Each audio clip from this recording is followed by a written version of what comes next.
Yeah Congress పార్టీకి క్షమాపణ చెప్పాలట. తీన్మార్ మల్లన్నపై పరువు నష్టం దావా వేస్తా ఎమ్మెల్యే పల్లరాజేశ్వరరెడ్డి. ఇక నువ్వు పరువు నష్టం దావా వేస్తావు, ఆ తీన్మార్ మల్లన్న ఎంటిక కూడా పీకలేవు. నువ్వు చెప్తున్నాం కదా, పల్లరాజేశ్వరరెడ్డి చెప్తున్నాను, నువ్వు తీన్మార్ మల్లన్న ఎంటిక కూడా పీకలేవు, బొచ్చు కూడా పీకలేవు. వస చెప్పాలంటే నీకు దమ్ముంటే ఏ చూద్దాం.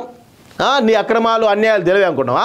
ఇవన్నీ ఎందుకు బెదిరిస్తావు? ఈ తాటాకు సప్పులకు మాలాంటి భయపడతామా? మీ తాటాకు సప్పులకు భయపడేటోళ్ళమా?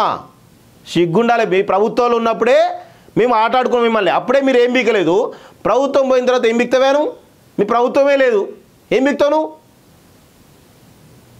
మీ ప్రభుత్వం ఉన్నప్పుడే మీరు ఏం బీకలేదు. మీ ప్రభుత్వం పోయింది, మీరు అది ప్రతిపక్షంలో ఉన్నారు, మీరు ఏం బిక్తారు? ఏం బీకలేరు మీరు.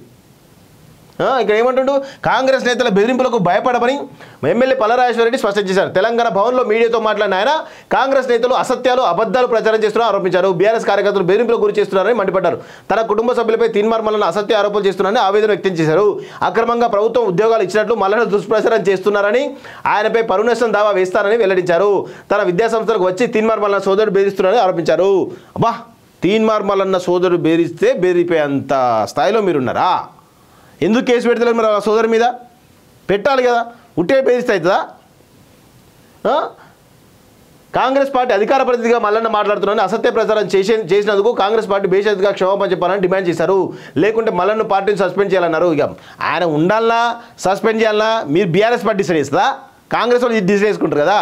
ఫస్ట్ ఆఫ్ ఆల్ ఆయన ఆరోపణలు కనుక అబద్ధాలని తేలితే, మరి నిజంగా అబద్ధం అని అనుకుంటే మరి ఎందుకు నువ్వు పర్మిషన్ దావా వేయవు? వెయ్యి, దమ్ముంటే వెయ్యాలి.